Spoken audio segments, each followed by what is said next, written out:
Welcome to VSB media. ఇక morning న్యూస్లో భాగంగా కొన్ని పత్రికలలో వచ్చినటువంటి హెడ్లైన్స్ను చూద్దాం. ముందుగా ఈనాడు, రాజధానికి రాజసం, అమరావతి నిర్మాణానికి 15,000 కోట్లు, పోలవరం వేగంగా పూర్తి చేయడానికి సహకారం, వెనుకబడిన 8 ఉమ్మడి జిల్లాలకు రూ. 50 కోట్ల చొప్పున నిధులు, వర్వకల్లు, కొప్పర్తి పారిశ్రామిక నోడ్లకు మౌలిక వసతుల కల్పన, పూర్వోదయ ప్రణాళికలో ఆంధ్రప్రదేశ్కు స్థానం, కేంద్ర బడ్జెట్లో రాష్ట్రానికి ప్రత్యేక పేరా పెట్టి నిధుల కేటాయింపు. అలాగే మొత్తం బడ్జెట్ కోట్లలో 48,20,512 కోట్లు, రెవెన్యూ వసూళ్లు 31,29,200 కోట్లు, అలాగే రెవెన్యూ వ్యయం 37,09,401 కోట్లు, మూలధన వసూళ్లు 16,91,312 కోట్లు, అలాగే మూలధన వ్యయం 11,11,111 కోట్లకు ఇచ్చారండి. అలాగే దీని గురించి కేంద్రానికి సీఎం చంద్రబాబు, పవన్ కళ్యాణ్ ప్రత్యేక కృతజ్ఞతలు తెలిపారు. ఇక మరొక వార్తను చూసినట్లయితే, చదురంగ లక్ష్యం, పేదలు, రైతులు, యువత, మహిళల అభ్యున్నతానికి సంకల్పం, రూ. 2.66 లక్షల కోట్లలో పల్లెకు పట్టం, ఉపాధి నైపుణ్యాభివృద్ధికి రూ. 2 లక్షల కోట్లు, రూ. 10 లక్షల లోపు స్వదేశీ విద్యా రుణాలపై 3% వడ్డీ రాయితీ, మౌలిక వసతులకు ఆకర్షణీయ రుణాలు, మొబైళ్లు, బంగారంపై సుంకాల తగ్గింపు, మోదీ 3.0 సర్కార్లో నిర్మల తొలిపద్దు, రూ. 48.20 లక్షల కోట్లతో కేంద్ర బడ్జెట్, విపక్షాల పెదవిరుపు అంటూ వార్తనిచ్చారండి. అలాగే కొత్త పన్ను విధానంలోనే ఊరట, 17,500కు తగ్గనున్న భారం, ప్రామాణిక తగ్గింపు 50,000 నుంచి 75,000కు పెంపు, స్లాబ్లను మార్చారు, పాత పన్ను విధానం యథాతథం అంటూ వార్తనిచ్చారు. ఇక రైల్వేలకు 2,62,200 కోట్లు కేటాయించారు. కేటాయింపులలో 1,08,795 కోట్లు భద్రతకే అంటూ ఇక్కడ వార్తనిచ్చారు. అలాగే వెంటిలేటర్పై ఉన్న ఏపీ ఆర్థిక వ్యవస్థకు ఆక్సిజన్, కేంద్ర బడ్జెట్లో రాష్ట్రానికి తగిన ప్రాధాన్యం ఇచ్చారు. మరో 2 నెలల్లో పూర్తిస్థాయి బడ్జెట్, బాబాయిని ఎవరు చంపారో త్వరలోనే తెలుస్తుంది, గవర్నర్కు ధన్యవాదాలు తెలిపే తీర్మానంపై చర్చలో సీఎం చంద్రబాబు అంటూ ఇక్కడ వార్తను హైలైట్ చేశారండి.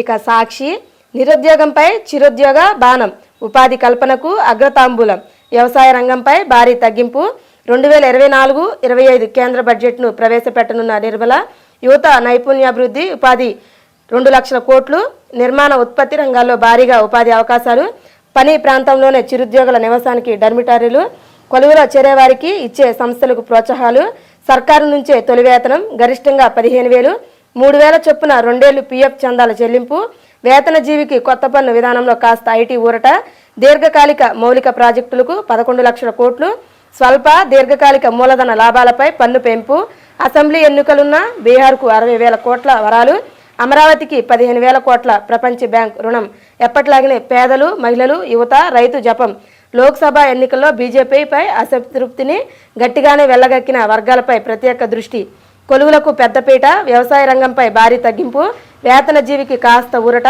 దేశ స్వరతోముఖాభివృద్ధి లక్ష్యంగా స్థూలంగా 9 ప్రధాన అంశాలు. అలాగే తగ్గనున్న బంగారం, వెండి ధరలు, భారీగా కస్టమ్స్ సుంకం తగ్గింపు అంటే ఇక్కడ బ్యానర్ వార్తగా హైలైట్ చేసి ఇచ్చారండి.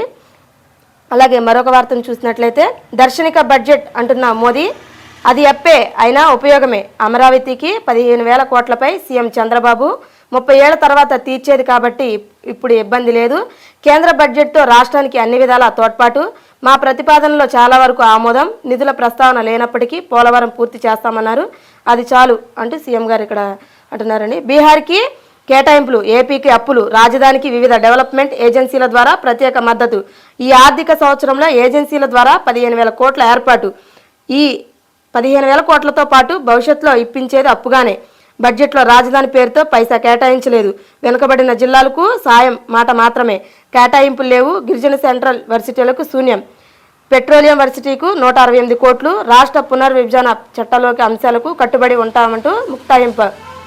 అంతా ప్రచార హడావిడి, రాష్ట్రానికి వనగూరే ప్రయోజనమే లేదు అంటున్న వైఎస్ఆర్సీపీ, జీవనాడికి జీరో, రైల్వే జోన్కి మళ్ళీ మొండి చెయ్యి, భూముల రీసర్వేకి కేంద్రం జై అంటే ఇక్కడ వార్తనిచ్చారండి. నీట్ రీసెట్ టెస్ట్కు సుప్రీం నో, పరీక్ష పవిత్రత దెబ్బతినలేదన్న అత్యున్నత న్యాయస్థానం, వ్యక్తిగత లీక్కు ఎలాంటి ఆధారాలు లేవు, పరీక్ష రద్దు చేయడం సాధ్యం కాదని స్పష్టీకరణ, సావకేతిక తీర్పు వెలువరిస్తామన్న సీజీఐ అంటూ వార్త.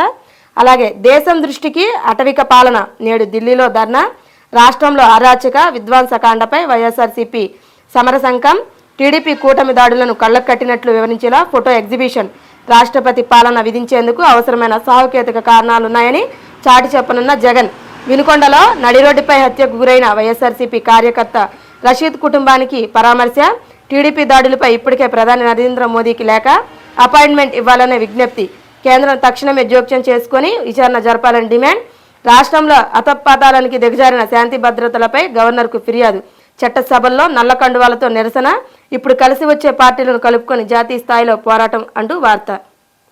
ఇక ఆంధ్రజ్యోతిలో కూడా బ్యానర్ ఐటమ్గా బడ్జెట్ గురించే ఇచ్చారండి. అలాగే పోలీసుల అదుపులో పెద్దిరెడ్డి అనుచరుడు మాధవరెడ్డిని విచారిస్తున్న అధికారులు, మదనపల్లె సబ్ కలెక్టర్ ఆఫీస్ అగ్గిఘటనలో కీలక పరిణామం, 2 బస్తాల డాక్యుమెంట్ల స్వాధీనం, సబ్ కలెక్టరేట్ ఉద్యోగుల విచారణ, ఏఎస్పీ ఆధ్వర్యంలో 10 బృందాలు, డిఆర్ఓ ఆధ్వర్యంలో 5 బృందాలు, 11 మండలాల రికార్డులు సీజ్, రంగంలోకి రెవెన్యూ స్పెషల్ చీఫ్ సెక్రటరీ, అన్ని తేలుస్తాం అంటున్న సిసిడిఓ. ఇక మరొక వార్తను చూసినట్లయితే నీట్ రద్దు అక్కర్లేదు, 1-2 కేంద్రాల్లోనే ప్రశ్నాపత్రం లీక్ అయింది, వ్యవస్థ విఫలమైందని నిర్ధారించలేం, మళ్లీ పరీక్ష అనడం సరికాదు, సుప్రీంకోర్టు స్పష్టీకరణ, పిటిషన్ల కొట్టివేత, 2 రోజుల్లోగా నీట్ తుది ఫలితారు అంటూ వార్త.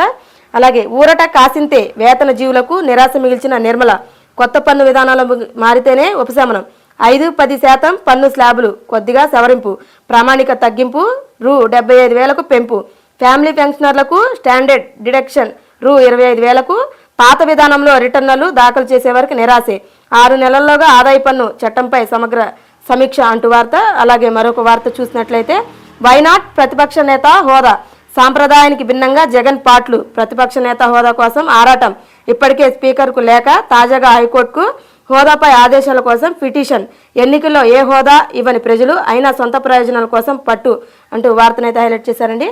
ఇక ఇవి ఈరోజు ప్రధాన వార్తలు.